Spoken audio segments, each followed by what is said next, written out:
Hey, welcome. This is the first episode of Tech Frontiers with Bruce Harris and Francis. Now, you all know me, Bruce Harris of Cheques Play Podcast, right? So I'm Bruce, your host. And today I am joined with my mentor and a true pioneer in the tech space. This is Francis El Hilu. Welcome to the show, Francis. Well, thank you, Bruce. You have also been a huge part of a transformation for me to learn a lot about your world as well. And I appreciate all the knowledge you shared with me so far. And I bet there's going to be plenty more to be shared in the future. Um, I come from cybersecurity. Essentially, I was born a cybersecurity engineer, and I spent all my life, basically, all my professional life, going from one area on the cutting edge to another area also on the cutting edge of technology because of the nature of cybersecurity. It puts you right there where everything is actually happening and you have to keep up and you have to catch up. Mhm. We used to find a way to, protect an asset, and then hackers will find a better way to attack it, and then we catch up to them. So this game always put me on the forefront of what technology has to offer. Artificial intelligence came in naturally to empower cybersecurity, and now quantum computing is coming along quite quickly, maybe faster than artificial intelligence came into the game to power both. Now, quantum computing is going to be a great asset per se to artificial intelligence and also to cybersecurity, but it's going to also be a big threat. So, when we first met, Bruce, you were looking for ways to innovate in the casino space. And I saw a huge opportunity in artificial intelligence and a huge opportunity to introduce you to that technology. And it's been my privilege, honestly, and it's been incredible to see how deeply and how quickly you've made your transformation and how you've embraced this new direction. And you are now bringing these insights to your community and being a pioneer in your own field. This is totally a 180 from the direction I was been in the over 45 years now. I was at a gaming conference last year at the Sahara. And at that time, I met a gentleman by the name of Sanjay Goyal, who wrote a book called The Promise of AI. And we sat in the Starbucks, and he was telling me stories about marketing and things that artificial intelligence did in cybersecurity and facial recognition. And it was just intriguing. I didn't even know what to ask him because I just knew nothing about it. So that was my first indication that I was stimulated by the thought of it. And then another very close associate of mine, his name is Bruce Woods, and he is the general manager of an operation in Louisiana. And he had posted that he had received a certificate in artificial intelligence, machine learning. And I contacted him right away, and he gave me this great introduction and talking about it. And some of the things that he spoke about was deep learning and history and multi-layer perceptions and types of activation functions and loss functions and training neural networks and large language models and different types of gradient descent. And so it's been a game changer for me. And so I want to share that with my audience. Artificial intelligence is not just for tech giants, it's for everyone willing to adapt and innovate. So, and it's not just ChatGPT, which is generative pre-trained transformers, which I didn't know. So, but before we dive deeper into AI, let's talk about something that's been making waves in the tech world. Yep. So, Francis, let's start with the basics. Can you introduce our listeners to Microsoft's quantum chip and why it's generating so much buzz in the quantum computing world? Of course. Yeah, absolutely. See, quantum computing, quantum computing itself um, is going to present a paradigm shift in the world of computing. because it leverages principles from quantum mechanics, from exactly how particles behave, instead of just a representation of a one and a zero, on a chip or within a microprocessor or anything like that. So having this new horizon, it presents an opportunity to resolve problems in a different way much faster. Now, the Majorana one is a breakthrough because it it presents this technology in a different way. And there is something curious about even the name of it. It's a fascinating story if you like to be bored with, technical stuff. So the Majorana, there's a theory about a particle called the Majorana, and this is where they got the name from. Okay. And that particle has never been measured before. It has never been like, touched. We only theorize about it. We haven't witnessed it yet. But the theory speaks of how this particle would behave. Now, building the Majorana 1, Microsoft has built it atom by atom, and that's really fascinating. And they built it in a way that there are parts of it that act as the theory about the Majorana particle would would speak, would state. So there is something that acts like a Majorana particle, even though we haven't really ever seen a Majorana particle. Mm. That doesn't know. Almost that doesn't make sense. Well, that's what they say. First thing we learn in quantum computing is if you don't understand it, you're getting it right because it's so confusing. Well, Um, that sounds pretty but fascinating, but also very, very, very complex. So, can you break it down for our audience? Like what exactly? Like I saw the phrase topological core, and how does the Rana one differ from traditional quantum chips? Because I don't even know. I don't think most people know what traditional quantum chips are. But can you break all of this great stuff question. down to us? Great question, Bruce. If I may just touch very quickly, very briefly on how do we have a just one particle, and then we go to how do we uh, work with that particle? How do we create a chip that represents this information?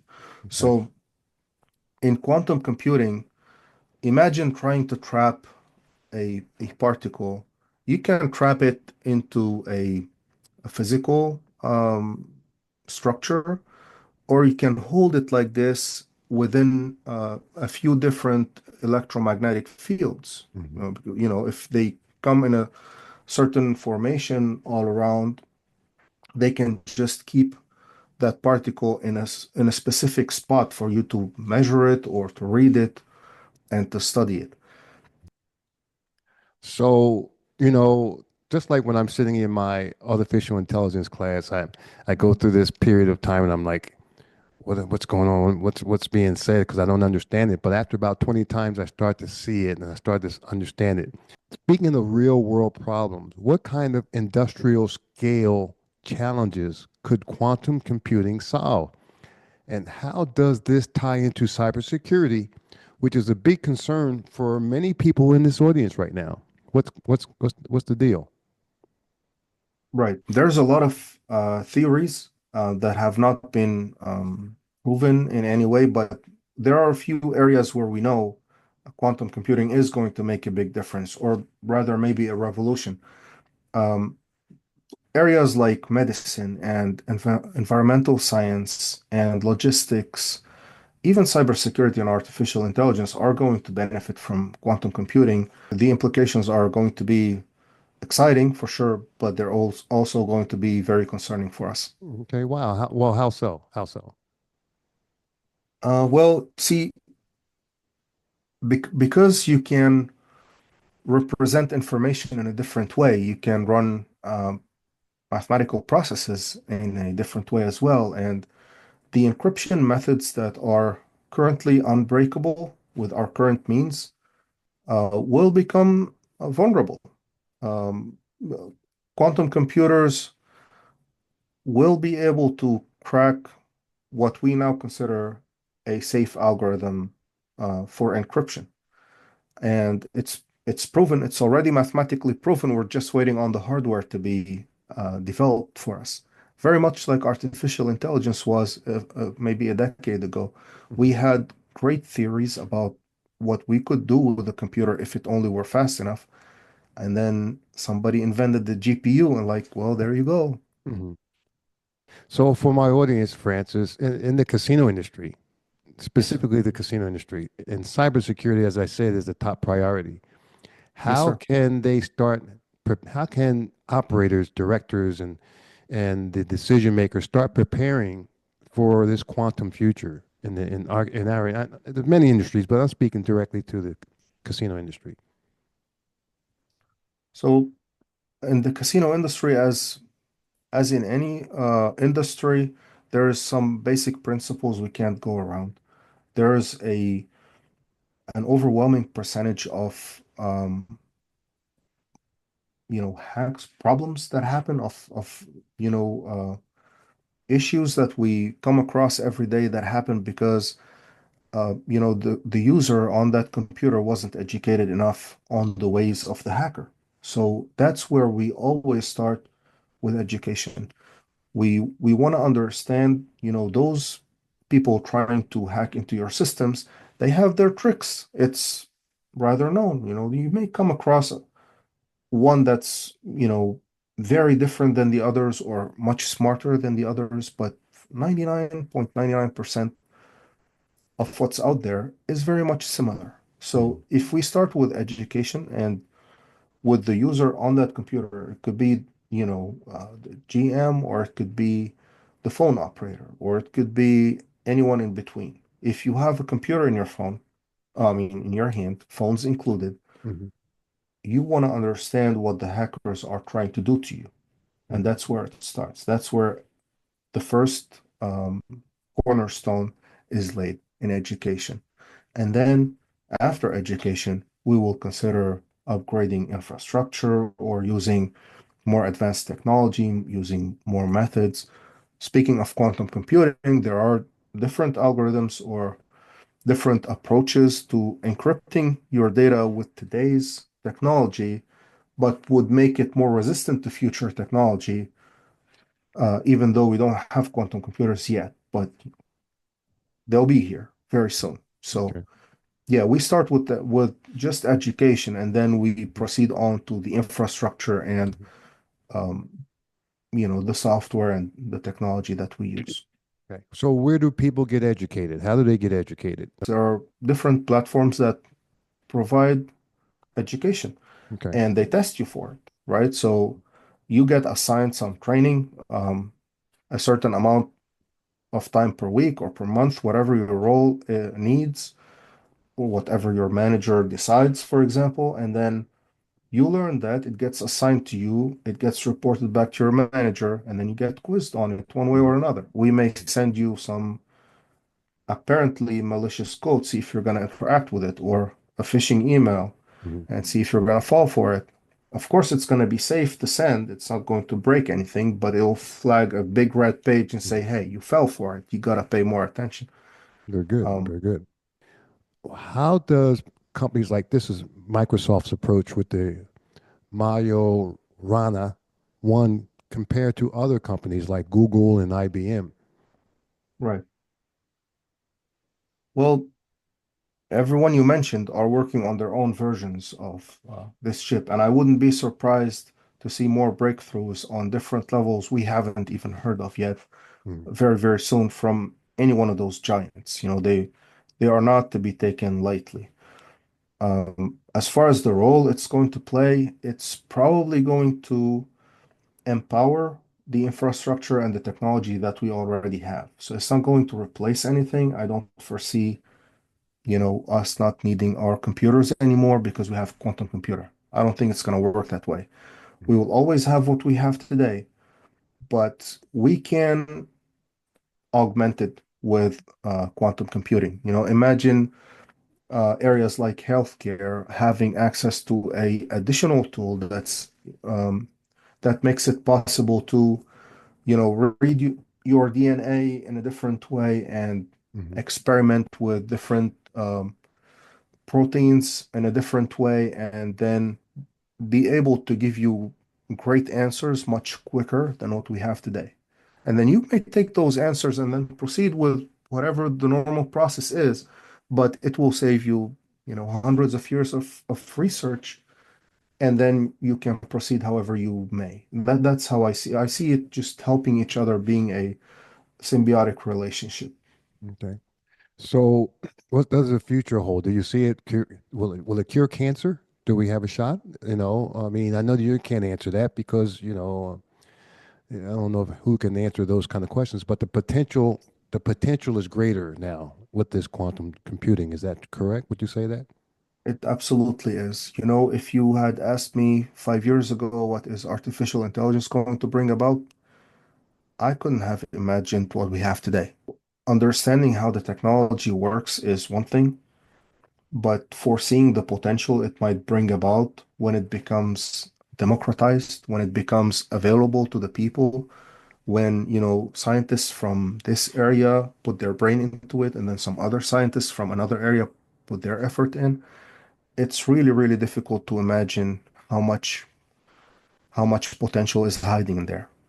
But here's what I think. Here's how I think about it. If there is a problem that takes my computer 100,000 years to figure out, right? The best computer in the world, Hmm. it's gonna take centuries to figure out this problem. Hmm. If there was a computer that can give you an answer in 5 minutes, even if it's not very accurate, but you can generate a new answer every 5 minutes. And then within a week of work, you have so many options. One of them's got to work. How much did you save yourself? And how much did you save humanity? Did you cure cancer? Maybe. Maybe. Did we invent vaccines to things we never thought we could, cure? Hmm. Maybe. Did we invent new plastics? Probably. Not maybe, but probably. So, and then if you invent a new plastic, what is that going to do? Is it going to help us reduce our use in, fossil fuels? If we do that, how is the planet going to be affected? Hmm. There's a whole list of, things depending on others that we can't really foresee. We can't pretend to be able to imagine at this stage. But there's always a possibility of more liabilities as well. Creates, correct? Yep. That AI has been weaponized. We've seen it more Hmm. very recently. So I don't see why quantum computing wouldn't be. And that's the other side of that same coin. We invent fire, we can either cook something or burn something down. Watch out, Chicago. Yeah. So we talked about that, and that's going to be the future, and it's going to change the world. It's going to change how we look at things in computing and cybersecurity. Yep. So that's a little ways off. I think with the Microsoft one, that's been like a 17-year project or something, right? Yeah. Yeah. That was their longest R&D project. It went on for 17 years before they Mhm. got to this result. So there's more to come. We're not there yet. So, but we are in artificial intelligence. It's here. We're for some of it. For some people like yourself, you know, you're ahead. But for probably 80% of us, we're behind because we're not there yet. Maybe even more, especially in the casino industry. We're just getting our feet wet within the past, 5 years or so. There's one major company that's really been at the forefront in the casino industry that's leading the way.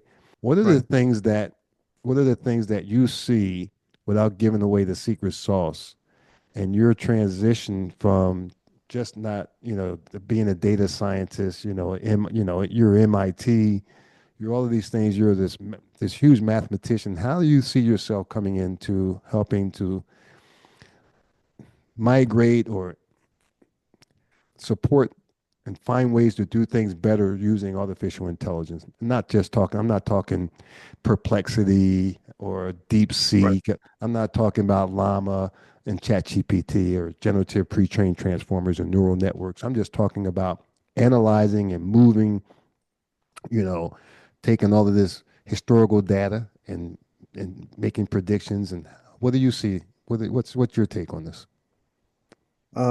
Well, I have a take on the statement of being ahead. I wouldn't say I'm ahead and you're not, or I'm ahead is only relative, like all things, as Einstein says, right? So if one casino is pursuing this technology faster or before the other casinos, they are ahead. If they are learning about it, they are ahead. Right now, it seems like the whole world is a blank slate, right? We can write anything. Now, the great thing about artificial intelligence is that it picks up patterns that are really, really hard for us to discern. Um, yeah, ChatGPT is a great tool, but it's not all there is to it, right? There's so much more. And it all starts with the data, right? Imagine how much information is generated every second in a casino. Mhm. If you can if you can tell how people are moving about in the casino, that's a lot of information. But are you digesting it right now? Are you doing anything with this knowledge that is being created and then just left out to, swim in the ether?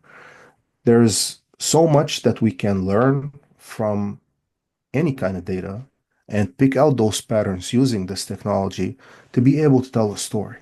So you can ask ChatGPT for an email and it will write the email for you, but you cannot ask ChatGPT, are my customers happy? What can I do to reduce the churn in my industry, which is a huge You amount? you gave us Sure. you gave us a project, and that was scratching my head. I says, "Oh, I got excited and everything," and then I fell on my face. But you gave us a project about customer churn predictions, and you said the casino loses millions and millions of dollars due to customer churn. Customer churn is basically when they don't come back, right? Right. So you said and you gave us a what we call a problem statement. When we build these artificial intelligence or these machine learning models, and we were using Python coding. We had to come up with this Python coding, and we had the CSV libraries, and we loaded the libraries in it, and then it kind of filtered a lot of information out. And you said the existing methods are reactive and not proactive. And Right. the solution was machine learning models and predictions, predicts at risk customers before they leave, enabling targeted retention and so forth. So Right. so we had to take all this data collection and these feature engineering model training like random forests and XG boost and neural networks and these predictions. That's some of the secret sauce there, Bruce. Was it? Because it's out there. That's out there. Right. It's Yeah. posted. That's why I'm saying it Correct. because it's out Yes, there. that's true. Then we had to put the predictions and integrations and so forth. But when it came out, when I was so surprised. So it had the average revenues lost were like since 2022, $227 billion. And it said in the summary that the customer churn rate was like between 20 and 30%. So what it did, the algorithm took the churn, which was 227 billion times 27% or 25%, and it came out to like $57 billion that's being lost through churn. And this particular model, the accuracy of this model was like 85% when organizations use traditional analytics. They're like 60% accurate. Right. And interpretability was very high, and Right. other standards were very low.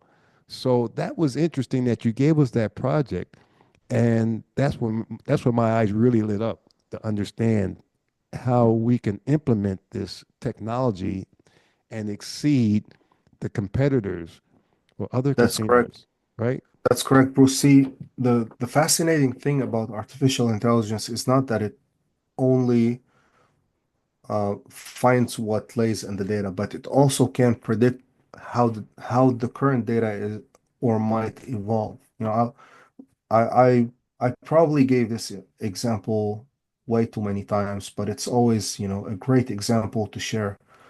If I start saying the Star Spangled, finish my sentence, anybody Banner, listening to me yeah, is going to say, banner. mountain. Nobody's going to say mountain. It's going to be the Star Spangled Banner because Mhm, that's how the natural progression of this idea or, mhm, concept. So mhm, artificial intelligence may find out what may become churn before it actually is churn. So, a visitor may be still sitting at the table and is still happy, or maybe they're having lunch at the restaurant and they're not yet even thinking of leaving. But because so many things have happened and they normally lead to churn, you can, be proactive with the situation and then break that pattern away. If you as little as walk by and say hello, welcome to our establishment, we'll be happy to, to share our program with you tonight. Anything. It mhm. could be a free drink, it could be a meal on the house that can break that pattern if you can tell that this pattern is being built up. But if you don't and you just sit back and you wait for the churn, then they left. And all you have left is just, how much money did you lose? So, find a good accountant to count that for you. But it's too late. They already left. Artificial intelligence can prevent that from happening. And Mhm. that's how it becomes more fascinating to business.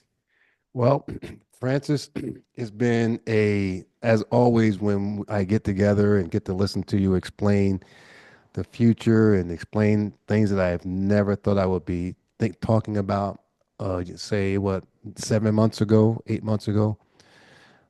It's been truly amazing. And that's just, I thank you so much for taking the time to record this podcast. And I'm looking forward to our journey in the future. And if you have, I tell anybody out there, if you have questions about artificial intelligence or quantum computing or cybersecurity, drop them in the comments. Also, Francis, you can be reached on LinkedIn by Francis L. Hellu. Thank you, Yeah. Bruce. I appreciate every word you said. And honestly, I want to also um, mention how much I've learned from you. You've been a mentor to me in many different ways and on so many different levels. Um, I can't thank you enough for Wow. for playing that role Wow. in my professional life. Wow, man. And so, likewise, Francis, and to everyone listening out there, I just want to say stay curious, stay innovative, and we'll see you next time because we're gonna do this again on Cheques Play and Tech Frontiers with Bruce and Francis and our name of our company. Well, we'll let you know coming up very soon. And never stop learning. But I got to tell you this, Francis. When I first got into class, I was almost offended. One of the students said, we were on, we had the live sessions, and they said to me, hey, you're like the Colonel Sanders, you're the Kentucky Fried Chicken of artificial intelligence. And I'm like, the fuck you mean by that? I got a little offended out there. I know I like fried chicken, of course, right? And he was from East Indian, and I said, man, and so I text him on the side. I said, hey, Raji, what did you mean by that? And because I was a little upset, right? I'm pacing, and he came back, and I really felt bad when on his comeback. He says, no, Mr. Bruce, he said, you're like an inspiration to us. You're 69 years old, and Colonel Sanders, he was 65 years old when he started Kentucky Fried Chicken. So you're an inspiration to us. I said, "Oh man, thank you." I felt like crap, man, because I'm like, "I need fried chicken, man," you know. So anyway, this You been part of the journey. Never stop learning and stay curious and innovative.